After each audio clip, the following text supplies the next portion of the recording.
I've not met, while we're doing this, I'll just introduce myself quickly. So I'm Laura Larson. I work in the city's finance department as the budget and program evaluation manager. So my team and I have been working with Assistant Chief Patterson and Teague over the last week to put together an overview presentation, and we were hoping, based off our conversation today, we could have based off the types of questions that you all have, that can inform how we get more detail to the information that we'll be walking through today. Okay.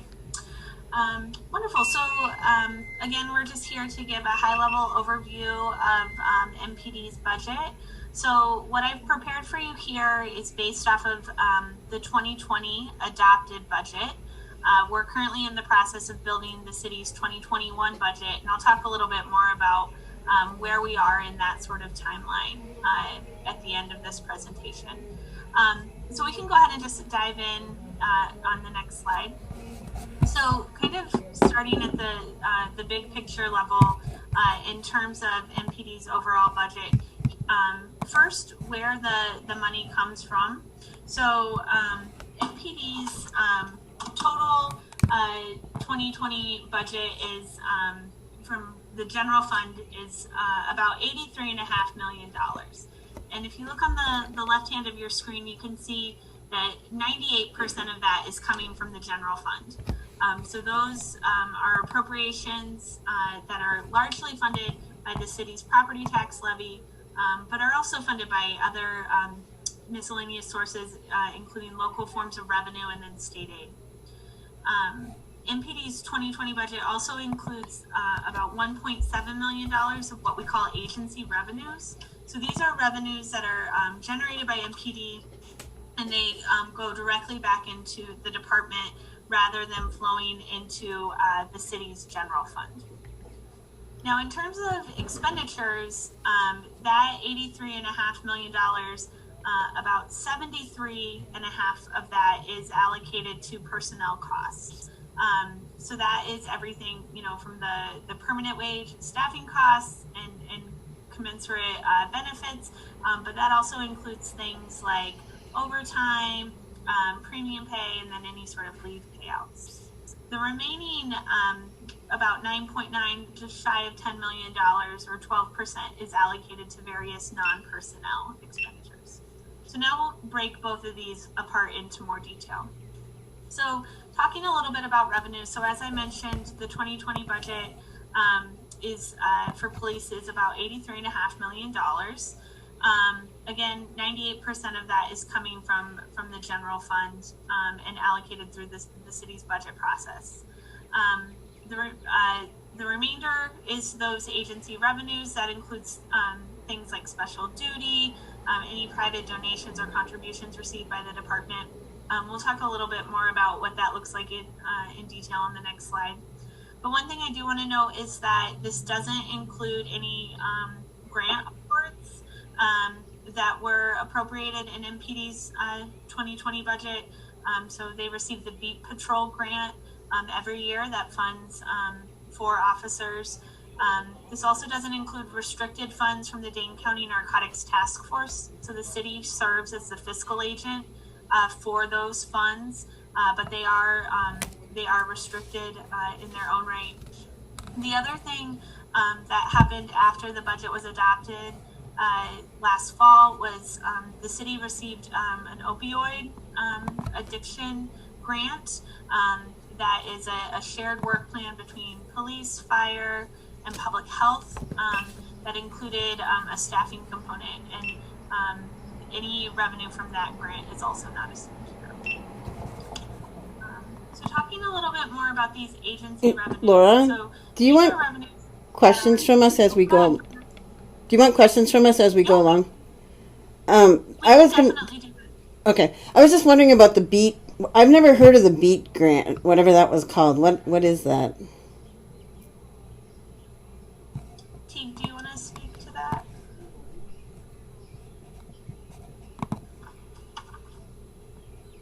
I can, although Assistant Chief Patterson might actually be in a better position to explain the programmatic side of it, but it's a grant that funds for officers for a certain type of foot patrol, essentially. I don't know if you want to say more than that. He might need to be unmuted. Yep.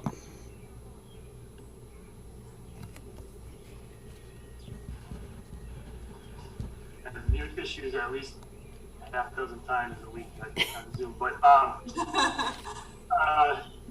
mean, what Teague said is a really good short summary. I mean, essentially what we try to do through our criminal analysts is find hotspot areas around the city, and then provide that extra patrol to the Beat Patrol grant, through peak times throughout the year. And is that something that's new? To be all honesty, Teague, I don't remember the exact amount for last year. Do you remember ballparking what that was? About $320,000, maybe $325,000.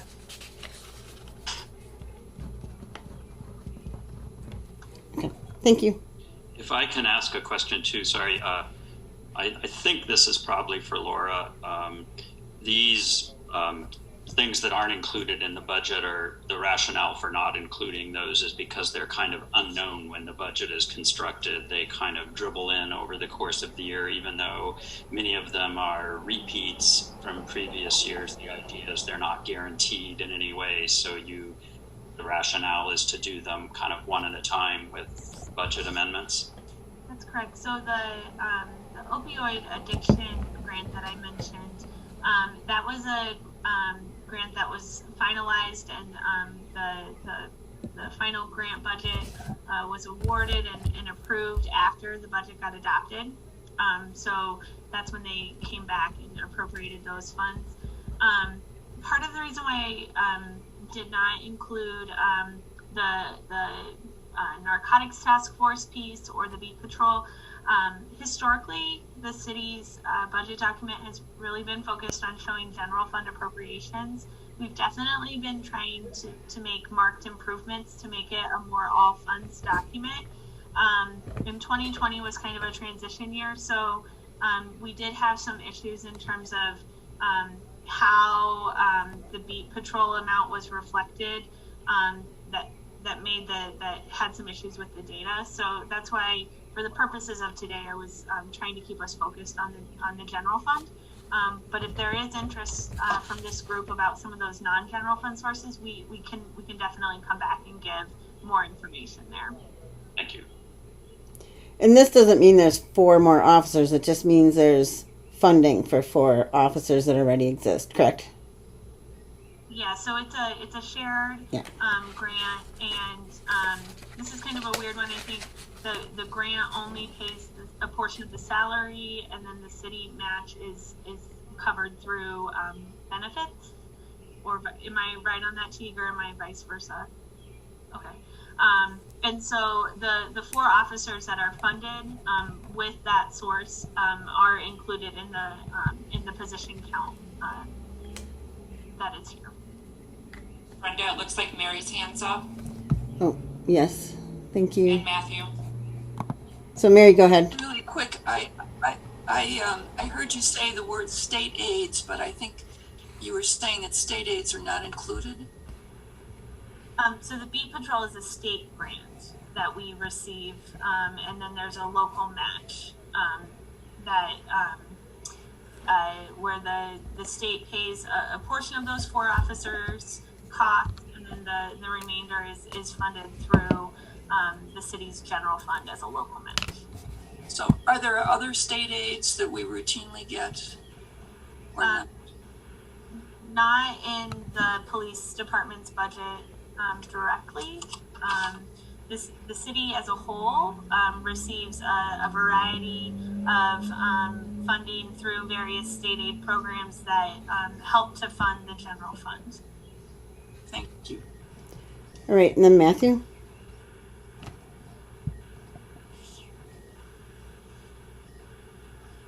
Did you have your hand up, Matt's Matthew? hand's up. So, really quickly, and I know the numbers could vary from year to year, but do you just have a rough estimate of what the yearly revenue total is of these outside sources that are not included in the general fund and agency revenue? So the Beat Patrol grant stays pretty consistent year over year, and again, it funds those for positions. For the for the task force, that amount has ranged between 190 to $216,000 a year. Thank you. All right, I see no other hands, so I think you can go on, Laura. Thank you. Here, for the agency revenues, so as I mentioned, these are revenues that MPD generates and they stay right in their budget. So in 2020, the total of budgeted amount is about $1.7 million. So that's made up of 5 different sources. So there are donations, and this is contributions that MPD receives for a specific purpose. Typically, these dollars are going into things like the mounted unit or the honor guard or canine, but that can vary year by year.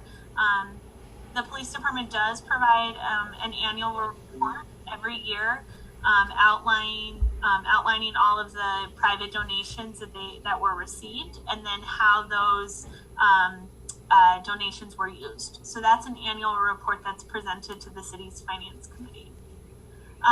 But this source also includes some intergovernmental revenues. So that is revenue that that police receives from other local and there's a small portion of a state source there. There's also just sort of miscellaneous charges for service. These, include things, like facility rental for, outside groups that come in and use the training academy. Any sort of reimbursement of expense would fall into that category. And then the next 2 categories are police services and special duty. So this is when if a group is coming in to get a street closure permit and have a special event that requires an MPD presence, and they would receive a bill for those services, and then that makes up those share of revenue. For police services and special duty, generally the amount of revenue that's budgeted there is intended to offset any overtime that's associated with those types of special events, so that they are funded that way rather than through a direct general fund appropriation. So are there any questions on that slide? My cat wants to ask a question. What's the difference between police services and special duty? Is it all the same for those special events, or are they 2 different things? I wasn't clear. Is that something you would be able to speak to? Sure. So I hope you can hear me. Can't find my volume while I'm sharing my screen. So the police services, as Laura alluded to, would be those individuals who might approach the city for something like a street use permit, and they are interested in essentially obtaining that permit, and then whether it's parks or streets or police, they are interested in the city essentially providing staffing to ensure the event is able to be carried out according to their plan as brought forth to the street use committee. So that can be anything from, I'm trying to think of examples that might sound familiar. So things like Shake the Lake, perhaps Iron Man, Taste of Madison, some of those types of events where individuals have come to us asking, as a department, asking for some sort of specific level of staffing for that event. And then we are eventually reimbursed when we send a bill to those entities. Special duty, Emily is our in-house expert here, so she's our department special duty coordinator. But that would be, that's something that I think it's different. It's a little bit harder to explain, I think, but individuals who maybe want, a couple of officers to appear to provide security outside of a venue, for example, or Emily, feel free to jump in. Oh, you're doing it right. I'm stammering my way through this. But I think for me personally, the biggest difference has been those police services are more typically defined by outside organizers who approach the city for something like a large scale event or a street use permit. All right. Are there any other questions on that slide? All right. Any other questions on this slide? Don't see any. Okay, so we'll go on. Now we'll shift gears and talk about how the money is spent. So as I mentioned, the majority of the police department spending is for personnel related costs, with just under 10 million or 12% being for non-personnel costs. One thing that I do also want to note that in 2020, as part of the adopted budget, staff time associated with the department's parking enforcement effort was the funding for that was moved from the general fund to the parking utility fund. So previously, the parking utility fund was paying for parking enforcement for the residential parking program, but in 2020, the full cost of parking enforcement was transferred. The funding for that was transferred to the parking utility. So when we look at the personnel budget in a little bit more detail, going on to the next slide. So personnel, the total personnel budget in 2020 is $73.5 million. And as you can see, just about 46.9 million of that is permanent wages. And so that is just budgeted salaries, net of salary savings. So we budget a savings of about $800,000 to take into account the natural turnover that happens in the department's budget year over year. So starting just up here in terms of benefits, so benefits are about $19.5 million of MPD's budget. That's 23% of the total 85 million. So this includes things like health insurance, pension costs, the FICA and Social Security costs that we pay for employees. This amount does not include the sick leave escrow payments that we pay out when individuals retire for their health insurance. Those amounts are budgeted centrally and then allocated out to city departments throughout the year based off of actuals. So I will say that number for MPD in 2018 was about $930,000. And we budget about $2 million for that expense citywide. The budget also includes $475,000 for hourly staffing. This is primarily the crossing guard program, as those employees are employed as hourly city employees. 2.9 million or 3.6% of the total budget are for what we call non-annualized pay.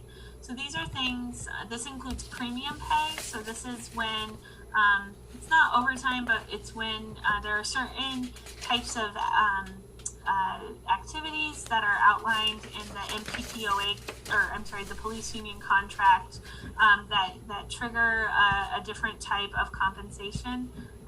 One of those, for example, would be like working on a holiday, you would get a premium pay. So when those circumstances exist, sworn staff are compensated on a different level, and then we also have to incrementally pay more benefits for those wages as well.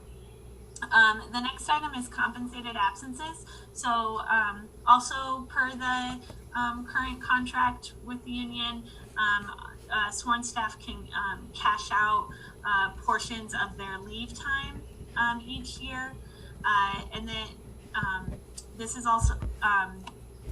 also happens when officers retire. They can cash out the shares of their leave banks. And those fall under this non-annualized pay category. The next category is overtime. So this is 3.7 million or 4.5% of budget. So in 2020, the overtime budget was increased by 200,000. Now, one thing to note is that increase was based off of the pay increase that was put into effect in 2020. So it didn't assume any additional hours of overtime. It just, the assumption was that the amount of overtime would be the same, but that the individuals earning the overtime are now compensated at a slightly higher level. And so the budget amount is pretty close to the 2019 actual for overtime, which was at 3.6 million. And then finally, as I mentioned, permanent wages are about $46.9 million or 56% of the total budget. That all in, that funds 598.7 positions. 116.7 of those are civilian staff, and then the remaining 482 are sworn. And that 482 was an increase of 3 additional police officers from the 2019 budget. And then just as I mentioned, after the budget was adopted, there was an amendment to add additional staffing. I believe there were 4 additional positions, or is it 2? For the COPE grant or the operating budget? Sorry, Laura. For the opioid grant, we added. I know 2 are at police. This is a tricky one because it's spread out across public health and fire as well. I think there were 4 total. Yeah, 4 positions total. One for the MPD side, one was a sworn officer and the other was a data analyst. And then there was a community paramedic and then human services medical. So, yes, so the total position count with that grant puts the MPD budget actually at 600.7 positions. Okay, are there any questions from anybody? Okay, I don't see any. Okay. Talking a little bit more about the permanent positions. So this slide is breaking the civilian positions and sworn positions kind of into 2 different categories. So as I mentioned, there are 116.7 civilian positions.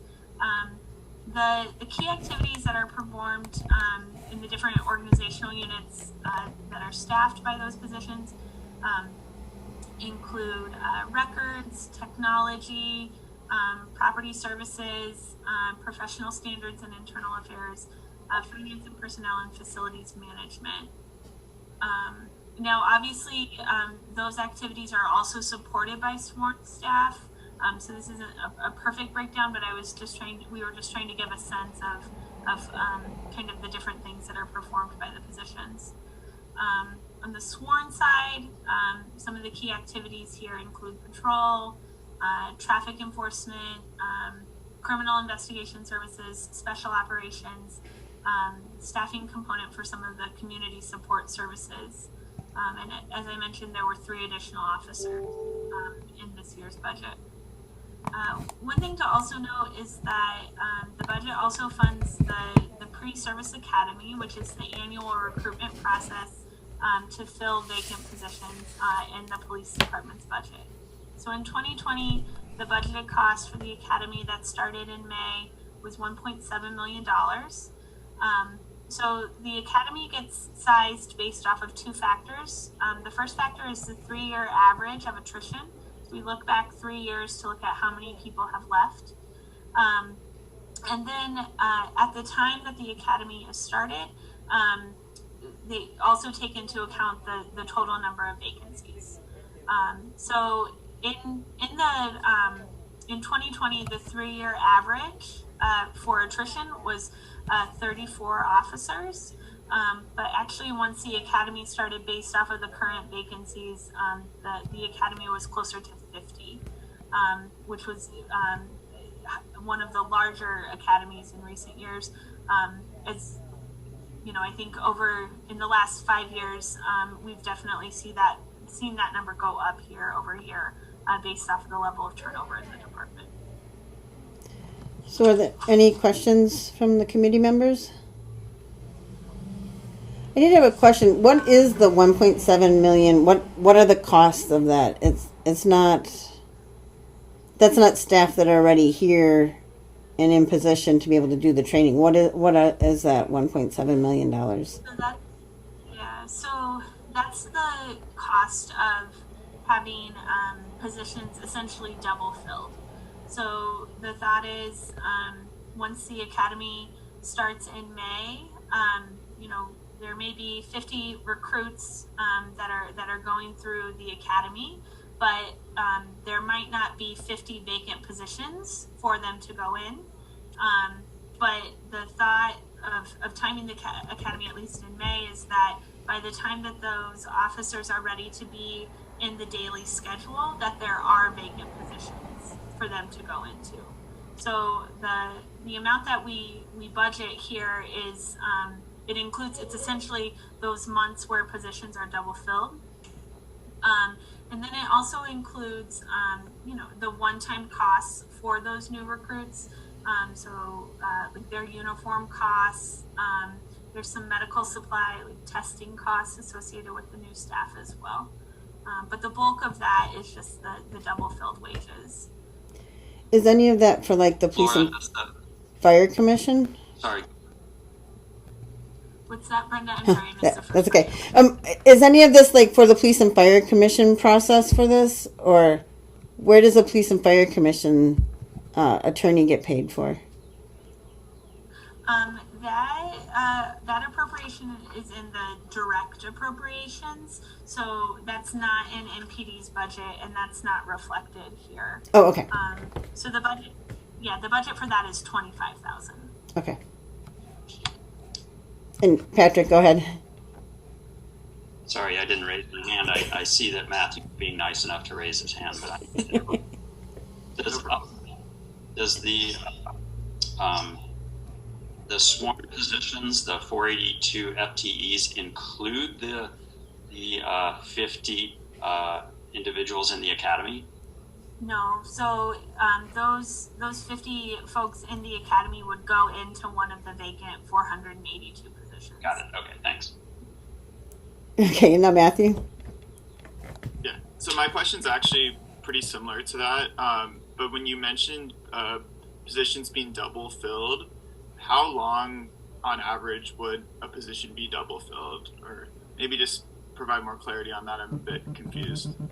So ideally in the police department's budget, the way that the logic that this is all built upon is the whole time that the recruits are in the academy from May into the fall, that they would be overstaffed by ideally 50 positions.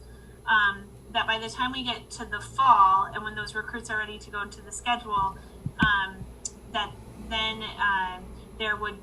that's when we would see the retirements, or that's when we would see staff leave for whatever reason is at the end of the academy, so that as those individuals leave, we're back, they have vacant funded positions to go into. What's more so been the case in recent years, at least over the last two to 3 years, is that the turnover is far outpacing the recruitment efforts of the police department. So, for example, right now there's 50 people going through the academy, and so we should be overfilled, but there are already vacant positions in MPD. So what that means is that with these 50 officers that we're training and that we'll have ready to go into the schedule later this year, there's still going to be vacant positions at least until next year when we do the academy, because turnover is outpacing recruitment. Okay, I don't see any other hands right now, so we can go on. Okay. So the next slide is a breakdown of non-personnel spending. And I do apologize for the type size on the slide, trying to share a lot of information. So this, like I said, is about just shy of $10 million. So the first category is uniform and work supplies. So that's about $850,000 annually. So this includes all of the uniform costs for staff, including those annual recruits. This category also includes the general work supplies for staff, as well as the ammunition costs for the department as well. The next item are fleet and radio equipment. So police is charged for all of its motor equipment through the city's fleet division, and so those charges show up as interdepartmental billings from, charges from the fleet division. So MPD currently has just over 1,300 pieces of equipment in the city's overall fleet. That's about 22% of all of the equipment in the city's fleet. And in terms of value, those 1,300 pieces of equipment are valued at about $70 million, or 10% of the fleet. So essentially what that means is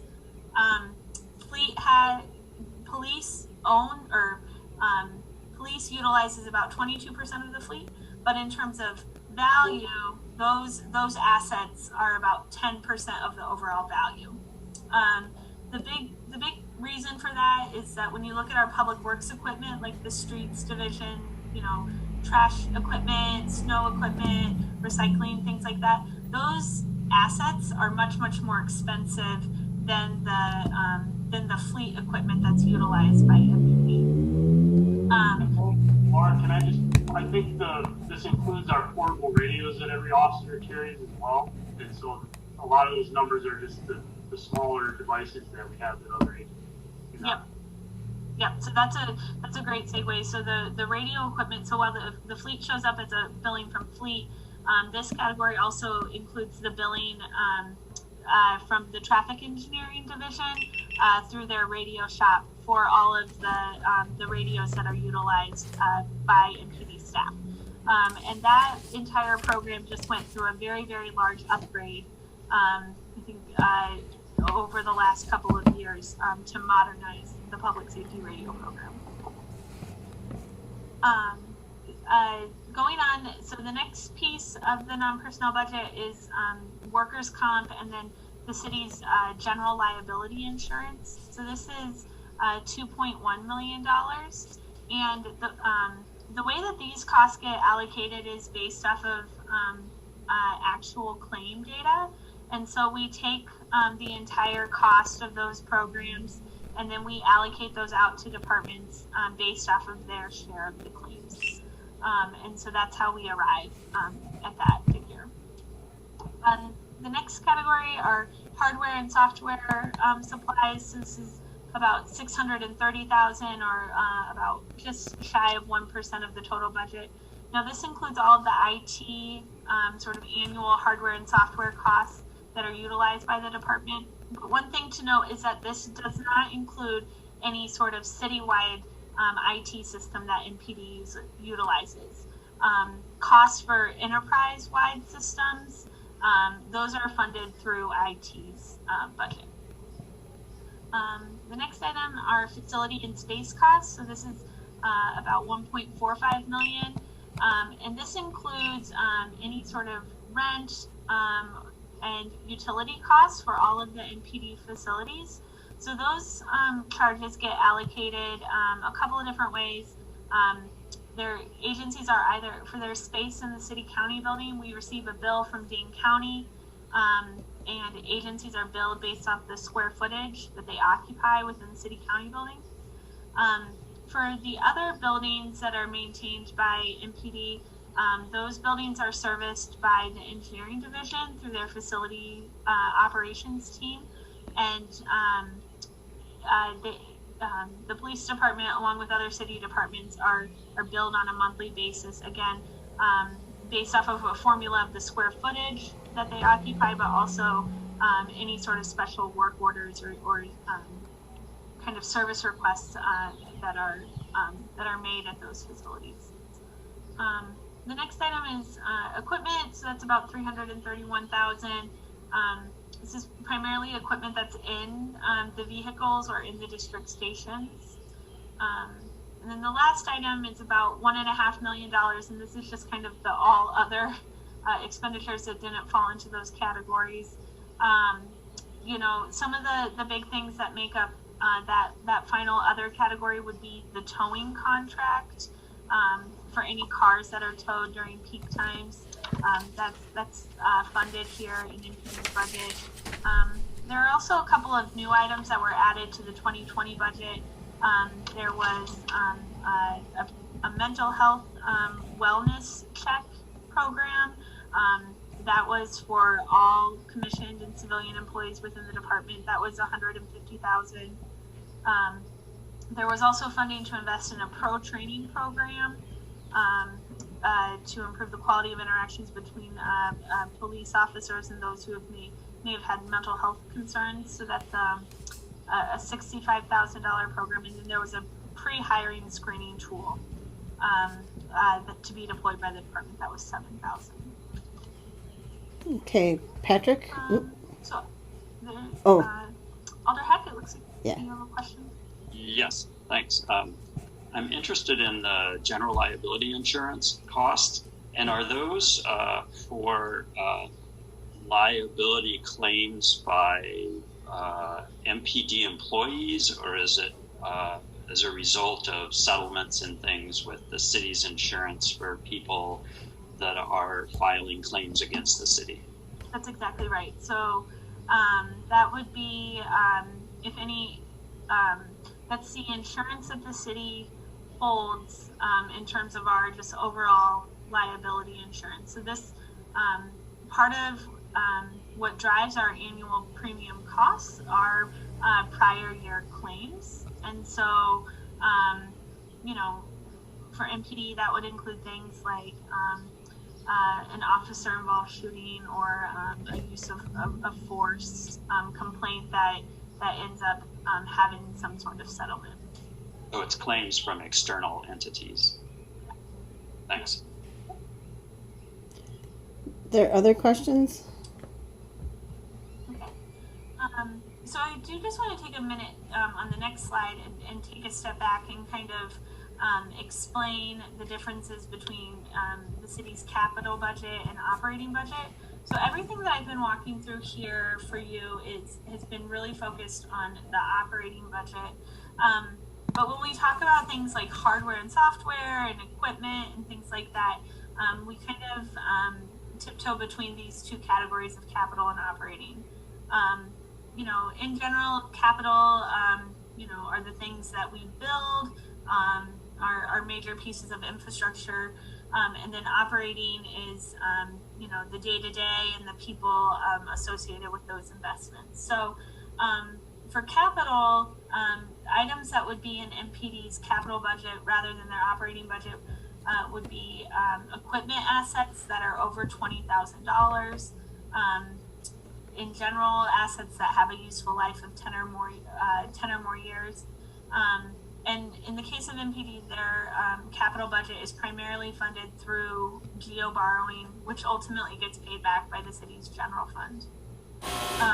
Now for operating, when it comes to equipment or hardware, software, any sort of ongoing maintenance or subscription costs, those would fall into the operating budget.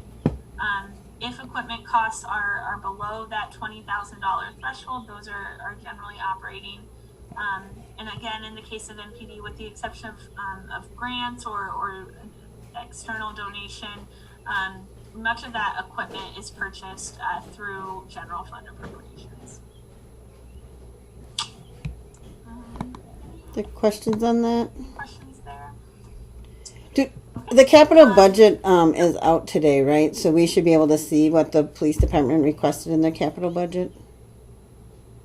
Yes, so agency capital requests are out on the budget website, so cityofmadison.com/budget, but I can provide that directly to the committee members. Okay, thanks.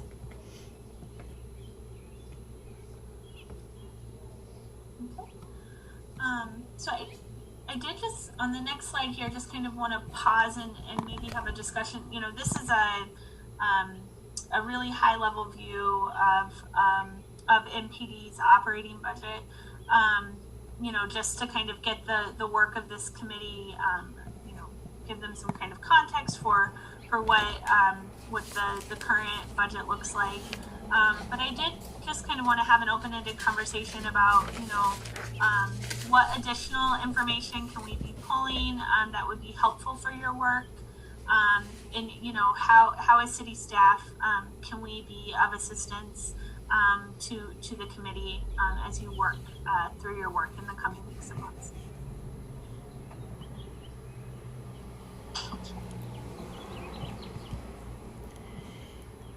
I can start maybe based just on some emails that Brenda and I have been exchanging. Yeah. So one thing that the MPD staff and I have been working on. So the city's been involved in a multi-year effort to break down our service categories into more granular levels of detail to better reflect the way that an end user or a resident would interact with the services. So we don't have, for the 2020 budget, and we won't for the 2021 budget, we don't have information broken out at that more granular level of detail. But we are working with the data that we have, for example, within some of the community support services to try to generate a proxy to say this is how much time and effort is spent on these different activities. So Assistant Chief Patterson has been working with his team, and we've been looking at some data over the last couple of days to figure out how we can arrive at a proxy to share with the committee. So we should have that in the near future. The other thing that I have been working on, or that we have, are the full list of assets that are maintained by MPD. So right now, what we have is just the asset list as it is in the city's financial system, and so we'll be able to work with that asset list to get more detail about what those assets actually are and kind of where they're located throughout the city, so that we can kind of put some more context behind that. So that's something that we should have in the coming weeks as well. I think one of my questions was, when I was an alder many years ago, I had said, like, how much does it cost for, and I don't remember what the program was, but like, just as an example, reading with a cop, how much does that cost? And then the answer was, well, we don't know, because different police officers go and do that at various different times. Is that the type of thing that we'll be able to see when you come back with this information? Yeah, so what we're trying to do for some of those different programs is to say, here's how much staff time was spent on it, and here's how many people we were able to provide services to, and so we can give kind of an approximation. For the reasons that you just mentioned, Brenda, the number varies for a variety of reasons, but I think based off those prior time and effort amounts, we can arrive at approximations. Okay.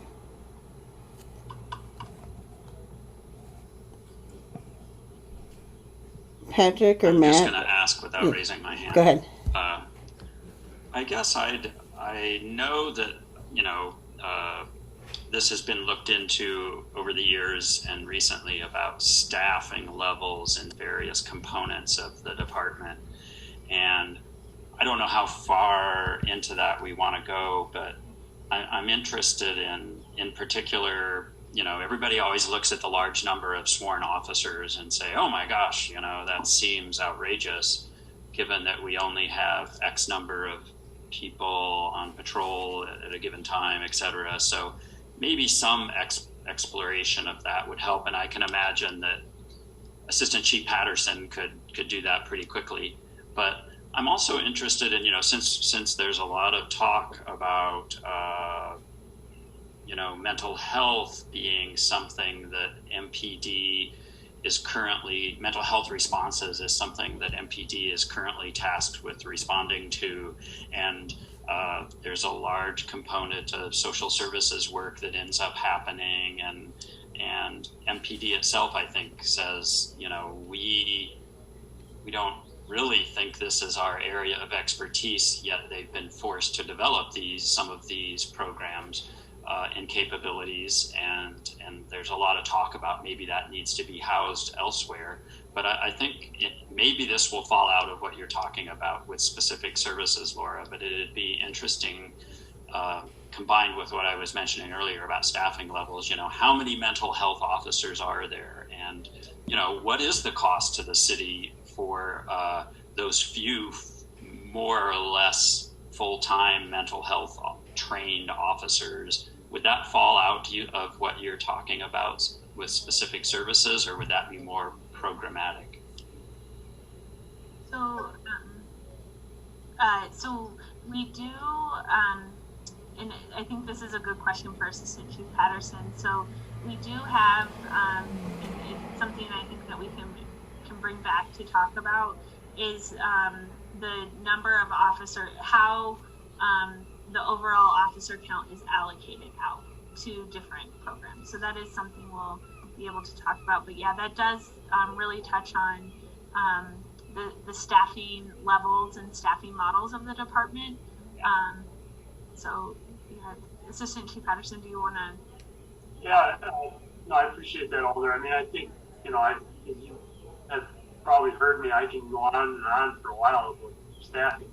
Like, I mean, I almost feel like that we could do a separate meeting just on staffing alone. I mean, but to give you a real quick kind of semi-breakdown, I guess, is, you know, we have roughly 313 officers assigned just to patrol out of our sworn total.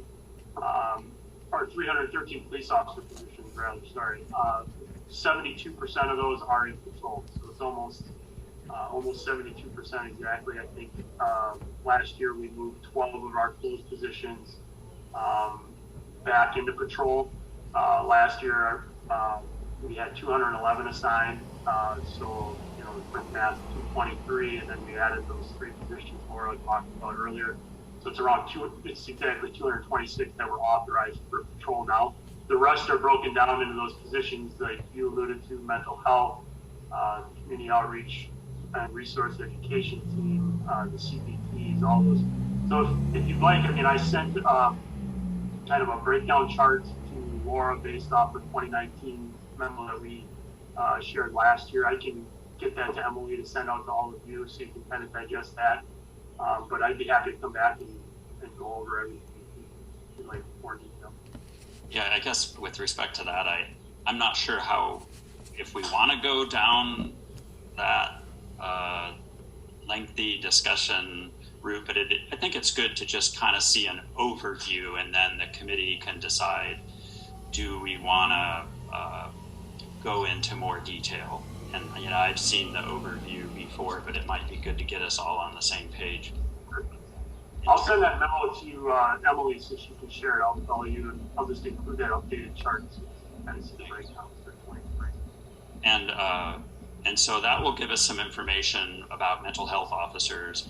And at some point, I think it would be good to have a discussion about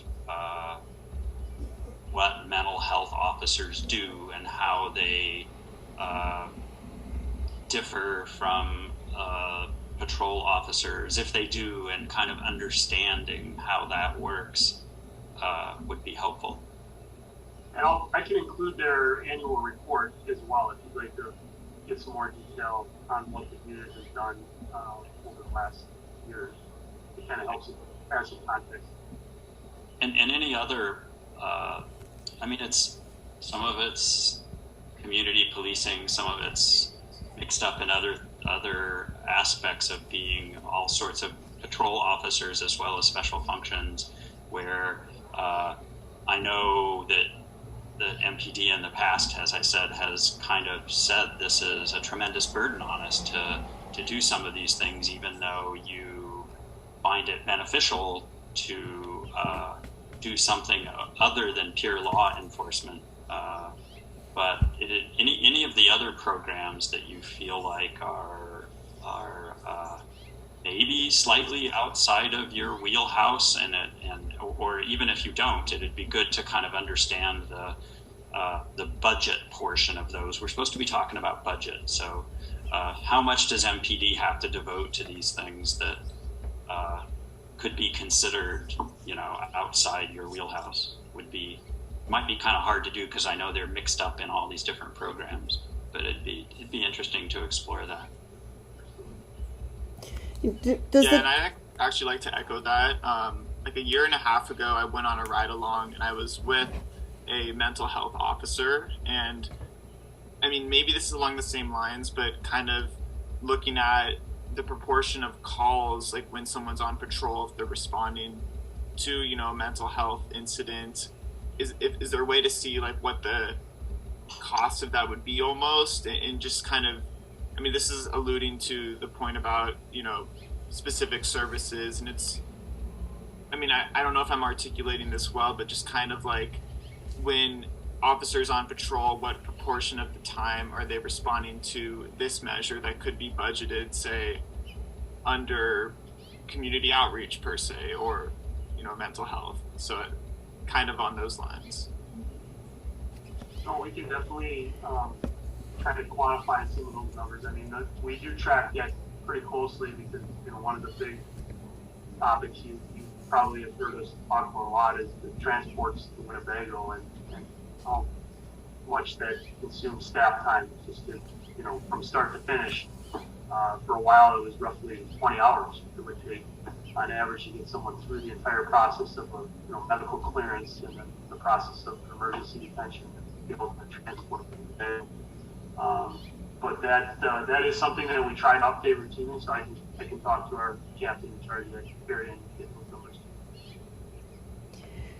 Do the community policing teams have anything similar to the report that the mental health officers have that would show like what kind of activities they do or what, what What I am hearing here, in terms of future topics is, we're coming back and reporting back maybe on some of these cost metrics for some of the different community service programs, to try to come up with proxy measures that are based off of, here are the amount of calls, the average length of call, and so here's sort of an approximate cost per call. So I think we can work on coming up with that. I think maybe at a future meeting, police can talk a little bit more in detail about the staffing levels and kind of give that overview of how the sworn staff are allocated to different functions, and how those amounts are determined. And then I think the last piece would be sort of a broader conversation about equipment and assets that are managed by MPD. Is that... The one thing I would add to that is what positions are grant funded, and which ones do we have to keep because of past grants. I've heard that quite a bit, like around the COPS funding or whatever in the past. I don't know if that's still the case at all, but if there are specific positions that like we'll lose this much money if we get rid of this officer, or I know there's some restrictions on some of it. I think right now, T, correct me if I'm wrong, there's only one position that's grant funded that we would be able to talk about, this the addiction resource officer. All the rest have kind of gone beyond that time, but they force you to keep them in position. Okay. That's correct, and Brenda, I was just going to jump in and say your point is, or your question is timely, because as of September 2020, we are past that original, I guess, obligation or commitment to the federal COPS office for the COPS 2015 grant. Okay.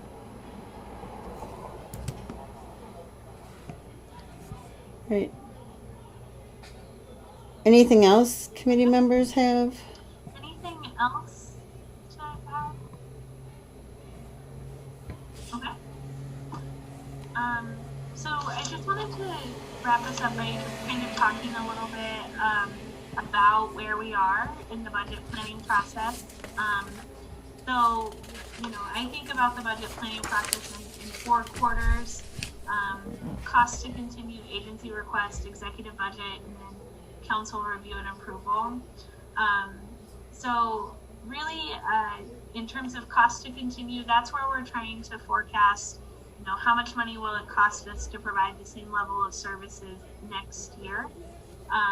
And so in this year's budget process, we worked really, really closely with all the departments to really try to understand not only what that means for personnel costs, but what does that mean for other items within their budget in terms of those obligations. So when you heard the mayor talk about the outlook for 2021 in her budget kickoff, this is where she was talking about a $25 million shortfall that was driven by that cost to continue analysis. So coming out of cost to continue, then we move into the agency requests, and that's where we are right now. So agencies have submitted their capital requests. Those were submitted just about 10 days ago, and those are now available online. And then agencies have until mid-July to submit their operating budget requests. And so all of the agencies have prepared sort of their starting point of proposals that are based off of the mayor's guidance. And what we do then in terms of once the agency requests come, then we move into the executive budget. And one thing to really enforce here is that what we've really tried to do is to make this be an iterative process. So, agencies will submit a proposal kind of as a starting point, as kind of their initial idea around, accomplishing the goals and priorities set in the mayor's guidance within the available resources. But there's a lot of back and forth in development of the executive budget, a lot of opportunity for different stakeholders to ask questions and to perhaps iterate off of different ideas that agencies have proposed that we work through as the mayor builds the executive budget through the second half of the summer. And then finally, after the executive budget gets introduced at council, then it's referred to finance committee where they will hold briefings and offer budget amendments before referring the budget back to the full council in November, where they again will have another round and opportunity to amend the budget. So just to wrap us up, I'm just going to talk a little bit more about the agency requests in terms of MPD's 2021 budget. So like I said, the capital budgets have been submitted and operating requests are due in the middle of July. For the purposes of the operating requests, all agencies have been asked to identify what a 5% reduction would look like for them. And so I do just want to note that for NPD, that's about $4.1 million in their operating budget. And so the process that they're going through right now is just preparing what that plan would look like if they had to implement that reduction.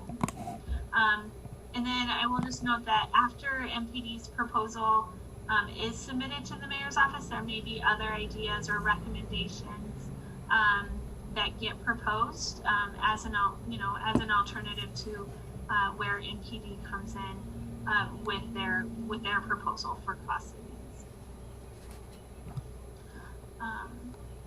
So I can answer any budget process related questions that people might have.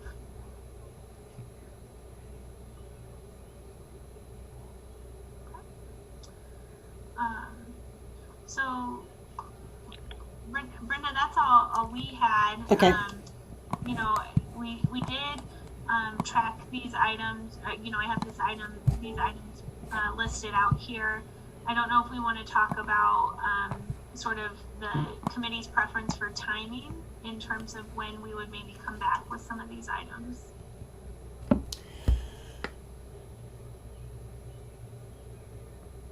So, when again is the sorry. You're muted. Yeah. I'm trying to unmute her. There we go. There we go. Sorry. When is the operating budget due again? And are we going to see that before the police department submits it?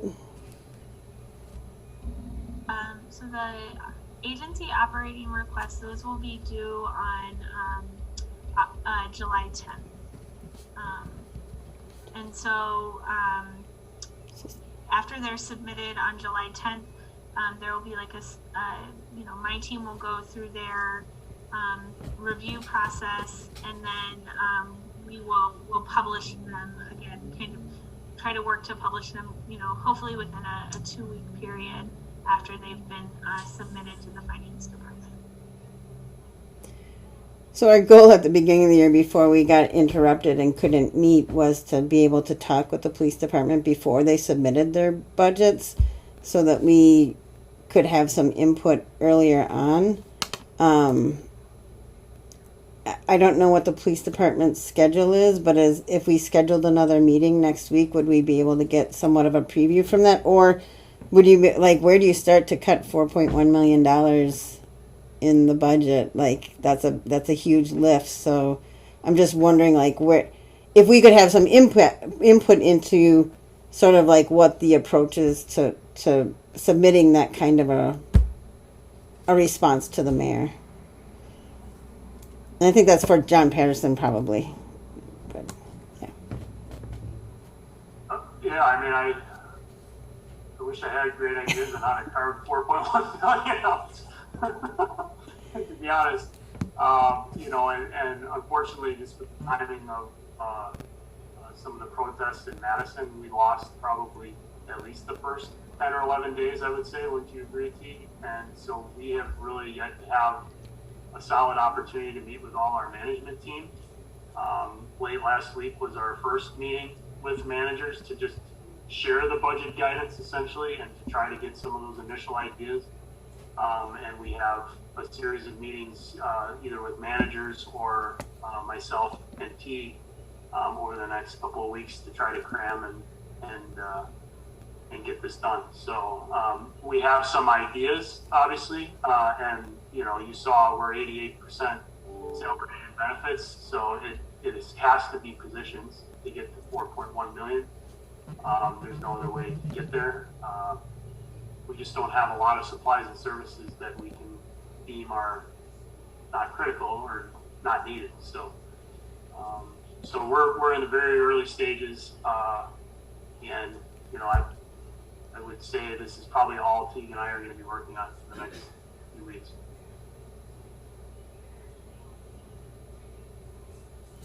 I've got a question on the same lines, I guess, for Assistant Chief Patterson. If let's say COVID hadn't happened, can you see that your budget request, operating and capital, I guess, would have been formulated earlier because you would have been a little less busy with doing your jobs? Would there be opportunities in that scenario for a subcommittee like this, or PSRC, or other committees to give information to MPD and help to craft the budget? Not that we really can tell you what to put in the budget, but to participate. No, I think absolutely there's always opportunity for input. I think we wouldn't be on such a compressed timeline had it not been for COVID. I think capital got pushed back, at least a month more, is that right? And then operating was condensed as well. The protest was just an unfortunate bonus on all the other things going on. I mean, I think we should be prepping for an alien invasion at this point in 2020 with everything that's happened. So, but yes, no, we're not at all going to suggest that there isn't room for input. Okay. We're just on a tight timeline right now. Okay, thanks. I mean, the other thing too that is, this year's budget timeline is hard. In terms of like also figuring out all the new ways we have to adapt. That it's always be done in person and whatnot, and then just also, creating space and time for such an important planning process when the organization is in, the midst of, dealing with response and recovery of a pandemic. So, one thing too to put that we've really been reinforcing with this year's planning process is that it's iterative. So I think even if it is such that there's not time for this committee to give feedback that directly feeds into MPD's initial request, I think that there is a lot of ways that maybe we can structure the time that this committee has, from now until when the executive budget comes out, the operating budget, at least in October, to figure out ways that we can bring your insights and perspectives and ideas into the mayor as part of the development of the executive budget. And I, in whatever ways that I can help to be the vehicle to build that linkage, I think that's something that is also something we can do. Thanks. I guess the committee, we haven't really talked much about what this committee is up to, and I can see doing some short-term work like that related to this particular upcoming budget cycle. But I think we have bigger conversations to have also that can consist of some other things. But yeah, thank you. And if you would like, once we have everything formulated and submitted, I mean, that's something Keegan and I can come back, and we've actually done that. I think a couple of years ago we came in and presented on what the proposal actually contained. We can do that, quickly after the submission, so that you have time to digest and work around that. If that works. I think we're slated to do the finance recommendations of the operating budget, like right around Labor Day. So even to, we do the finance recommendations right around Labor Day, and then the executive budget gets finalized like a week later. So even if there's ways that we could incorporate sort of any feedback or ideas or proposals from this group, we could potentially bring them in at finance recommended too. Can someone remind me, like, how much a police officer costs these days? Like, if you had to cut 4.1 million and it has to come from personnel because there isn't many other places to take it from, how many officers is that? Or what's the, like, average cost of an officer at this point? My numbers are old in my head. I think you have that number. I do. Thank you for the question. The number varies depending on which scenario you're talking about. So just to kind of differentiate between the two, the cost of a new officer salary and fringe is 50, I'm rounding significantly, but let's say about 50,000, and then it costs about $10,000 just for that kind of initial issue package. So all of the equipment and uniforms and everything that goes with that new position. When you're talking about potentially cutting a position, then assuming you're not talking about withholding a hiring, which would be that initial year, prorated with May start date, then if you use kind of the second year cost of a new officer, the salary and fringe there, it's about 90,000. So when you divide I just pulled up my little Excel spreadsheet to do that fast, 4.2 million divided by 90, that's about 47 officers. That's some really rough math, but to give you kind of an idea. Yeah. So we're going to look at all positions within the department. So not just a police officer position, but we'll look through promoted positions, civilian positions, and just try to take a good holistic view at things to see what we come up with. Another thing I was wondering about is, I noticed that when I was looking at some of the civilian staffing and how much supervision or higher positions they have compared to officers and then sergeants and lieutenants, like, what's the normal ratio for, like, if you cut 5 police officers, is that 1 sergeant? or is it 10 officers for 1 lieutenant, or what's that ratio, or how does that work out? That's a good question. So we try to follow the concept of span of control, where you have a supervisor for roughly every 7 officers, but that kind of can vary from work unit. And some of the work units that you'll see on the memo that I send you.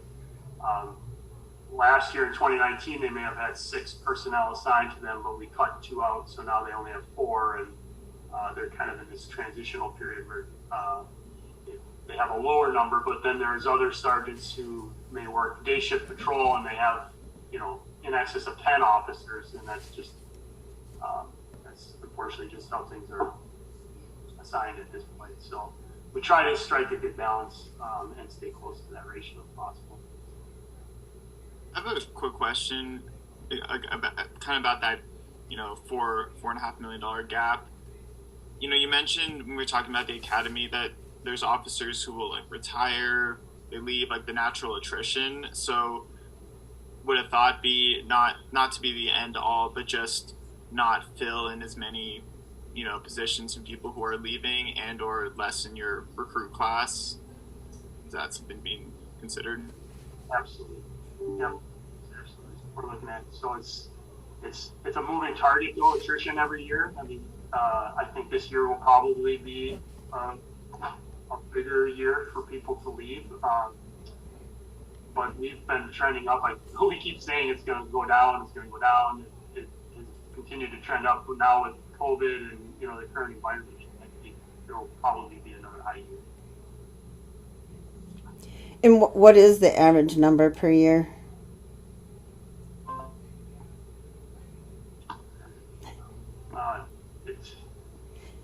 Or a range? In the last 10 years. I mean, our 3-year average currently is 38 right now, right, Pete, for next year? Yes, bear with me here. I'm just pulling up what I think those numbers are. Yes, so the number that Laura explained earlier regarding the pre-service academy amount that's built into our salary budget as a recognition that it takes approximately a year and a half, for a newer group to actually join patrol. That number is scheduled, or it was 34 in the operating budget. And I'm looking at annual attrition. Over the last 10 years, the average has been 24. This past year, it was 40. So that gives you kind of an idea of just how much we're kind of in that upswing period, and we do anticipate that continuing in the near future. Does that help at all with the budget because they're new officers instead of very seasoned officers, or is, what I mean? If the attrition has been going up, is it lowering the costs? That's a really good and incredibly complex question to answer. So one of the things I would just add is, as you start to see some of the individuals on the commission side with more longevity, let's say they've been with their department for 30 years, you're definitely correct that their vacancy through natural attrition will be filled at a much lower rate. But some of these people, when they leave, cash out significant balances of comp time, of sick leave, and that can be at a minimum tens of thousands of dollars for one person. So that's where, it ultimately, I'm sure you can do a very complex analysis on this, but I think ultimately it weighs on the side of when those individual people leave with more longevity, it's much more expensive for them kind of on the outswing due to all of those built up balances and benefits that they are owed by the city, if that makes sense. Yeah. The other thing that comes into play here too is the education incentive. So a very highly educated new recruit, could be compensated, at a fairly high level if, the individual that they're replacing did not have education incentive or was at a much lower level. I think the other thing that makes this difficult too is, when so right now with the turnover levels, what has happened is that they're, MPD is short people every day. And so, when fewer spots are filled, coupled with, the fact that we see segments of we see the city workforce in general using more leave than what they've used in the past. What that means is that, we departments and like MPD in the city that have daily minimum staffing. So we're seeing this in Metro and Fire too, where if we're having a lot of our positions vacant, and then, we have a lot of people out on leave for whatever reason, in order to actually hit that daily minimum staffing without having to use overtime, it's almost like we need more positions. We either need to increase more positions, or we have to find ways to increase what we call our fill rate. Otherwise, you're having to fill those shifts where you don't have enough people with overtime. Thank you, Laura, and that's such a good point, and it's a really interesting topic that I could spend more time talking about, but I will spare you in the current moment. But we have been, perhaps not surprisingly, the city's heaviest user of the city paid parental leave, and that has made a huge impact. Various types of FMLA or military leave, or now the city paid emergency leave. Those have had significant impacts on our ability to fill those daily needs as well. Yeah, our frontline workforce is trending like much younger, and as a result, there's a lot of new families, a lot of family leave requests.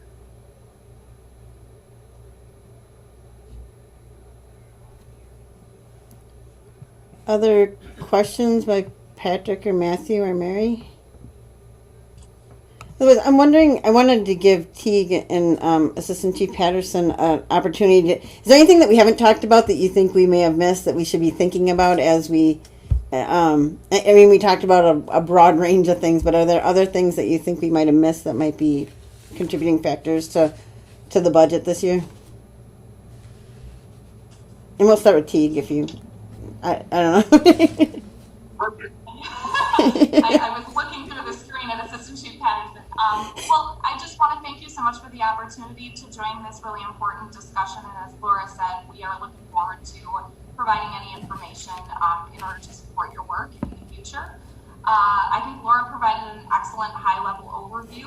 Of course, there are a lot of different individual topics we could say more on, but I think when Assistant Chief Patterson emails out to this group that staffing memo, I personally, even as I years ago was learning about the department, I find that type of overview to be incredibly helpful because it is a complicated staffing model and there's a lot to absorb. So I'm hopeful that that will answer some questions and then maybe spur some more. So we look forward to it.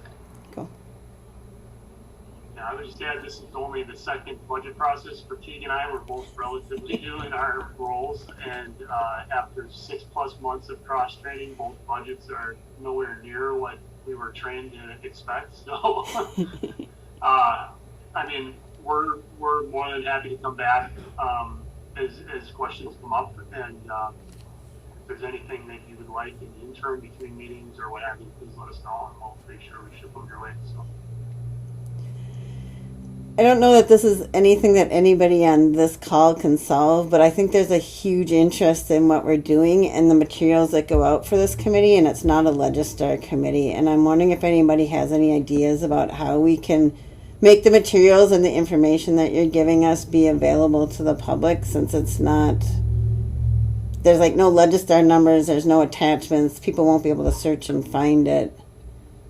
Does anybody, I don't know, people are actually texting me like crazy right now, and I just don't know what to tell them. So, is there a spot on somebody's website, or what was that? Well, I was just saying that I have people asking me as well, so I can echo that. so, I think if one option is we could create a subset of the budget website for this committee where we could upload things. I can begin that work with IT. Or I'm also happy to talk more. Is there a desire to make this a Legistar committee? If I think that would be best if we can do it. I just don't know how within City Hall to make it happen. But it seems like it should be a Legistar committee so that the PowerPoint presentation that you did, the memo that Assistant Chief Patterson sends, and those types of materials can be searchable in Legistar so people can find it, and then you guys don't have to keep recreating and redoing, and you know what I mean, like all of those things. I think it would just be easier for everybody if it could be somehow a Legistar committee, but I don't know how. I don't know if we need permission from someone to do that, or even who to ask. Well, I'm happy to do a little legwork on that in the next couple of days, and then follow up with folks with what I find out. Okay, About that'd be the great. feasibility of that. Yeah. It also will encourage public participation if people want to hear our discussions or give input. Being on Legistar will, not that Legistar is easy for average humans to navigate, but some can. That's deep for help, yeah.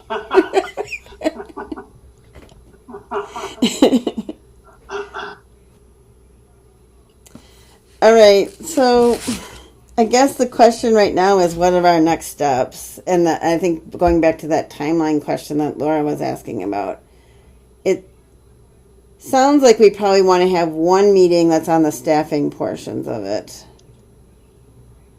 And then maybe come back with a second meeting with the additional finance questions that you were talking about earlier, which are the, like breaking things down by departments and stuff. Because I think we have to understand the functions of everybody so that we can understand what finance questions to ask about it. I think.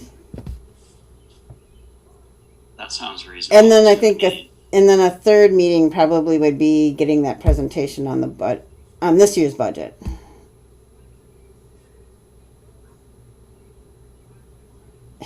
And, sorry, go ahead. I was to clarify. You mean on the 2021 Yeah. request that's being worked on? Okay. Yeah. The operating budget. Yeah.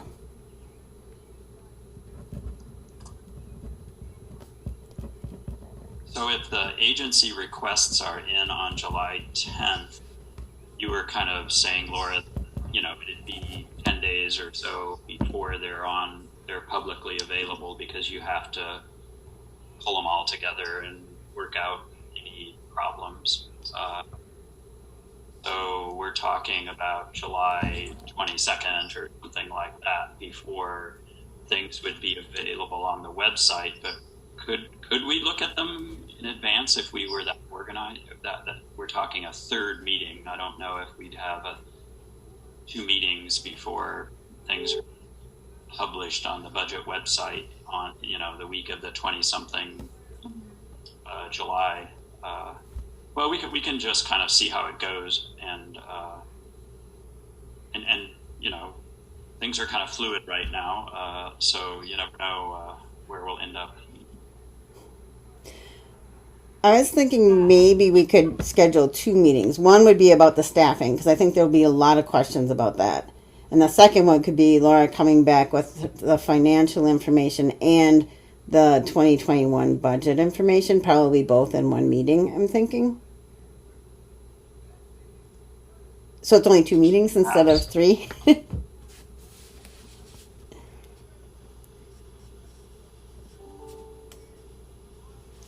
Some of it will depend upon if people are interested in hearing what we're doing and we're going to allow public comment and such, then I think the meetings could get lengthier and we'll have some more things to consider. So we'll have to think about that in any calendaring too. That was the other thing. Should we switch to evening meetings?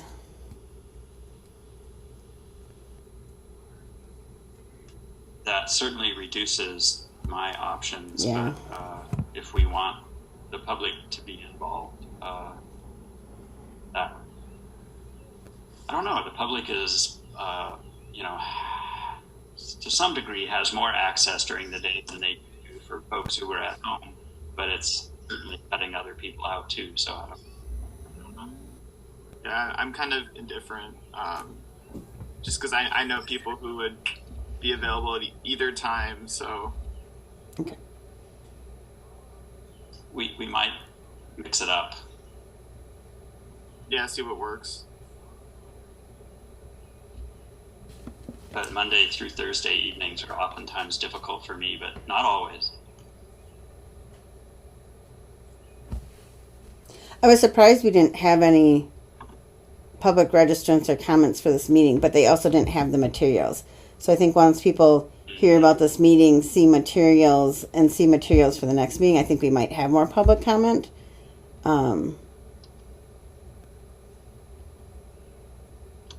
Yeah, I'd agree because I know some people who were interested but didn't really know what was going to be fully discussed. So it's kind of hard in that sense. Yeah. Yeah. I see some gaps in my schedule in the evening if we want to try an evening meeting next. It's not like people are going on vacation over the 4th, so would July 2nd be crazy in the evening?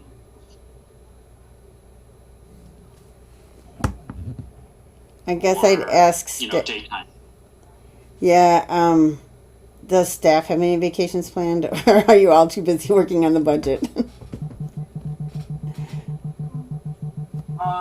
If you would like the staffing kind of breakdown prior to the 10th, I may try to delegate that to someone. I could certainly do it after the 10th, but it doesn't have to be me. I mean, there's a few that can probably deliver it better than I can. Okay. Oh, right, because you're busy with budget work. But that might work out well if we sort of let you off the hook for that. You find someone else to do the staffing presentation, and then come back and talk to us about the budget after the 10th. That would make sense. Okay. So we can shoot for the evening of the 2nd. Does that work for you, Matthew? Yeah, Okay. let's check. Yep. Emily, how does that work for you? Yeah. It should work for me too. Are you just saying that? Or are you... I don't think I'm going anywhere. Okay. I don't have any plans. Sorry. All right. So we can try that for our first meeting, and then maybe the next meeting we'll have Emily. We'll have to sort of look at everybody's calendars and schedules and see what will work after the 10th for the second one. Does that make sense? Is there anything else? What time of the evening should we do that? Like 6 p.m. or something? We used to psrc meets at 5. Anything's fine. I don't know what will help people out who might be interested in attending. I think after 5, because I know a lot of people maybe get off work at 5. Maybe 6. Yeah, and then people want to eat dinner. It's easy. Brenda, it looks like Mary's hands up. Oh, Mary, go ahead. This is a related question. Is there any thought of recording these discussions? That's a Better complicated. yet, filming them. That's a complicated question. Tell me about it. We're not supposed to be recording city meetings at this point. Oh, I didn't know that. Unless you're a type 1 meeting. Yeah. They don't want you to record it on Zoom because I think it takes up too much space or something. I have audio recorded it, and I attempted to live stream it, but it did not work. That was just my technology fail over here. We're a subcommittee of a type 2 committee, so we're pretty low on the totem pole. We are. I can continue exploring my technology options. Yeah. it's frustrating because I know a lot of people want to hear about this. So I guess I could ask the mayor. I could just request it the mayor and see what she says. How about that?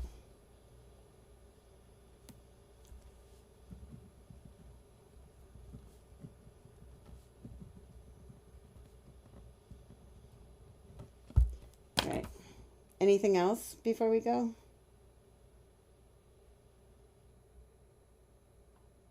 No? All right. Is there a motion to adjourn? I'm just going to say thank for all the good info, and I'll move to adjourn. Yes, thank you so very much, everybody. Yeah. Thank you. Thank you. All right. And I will take that as a unanimous consent to adjourn. Have a good day.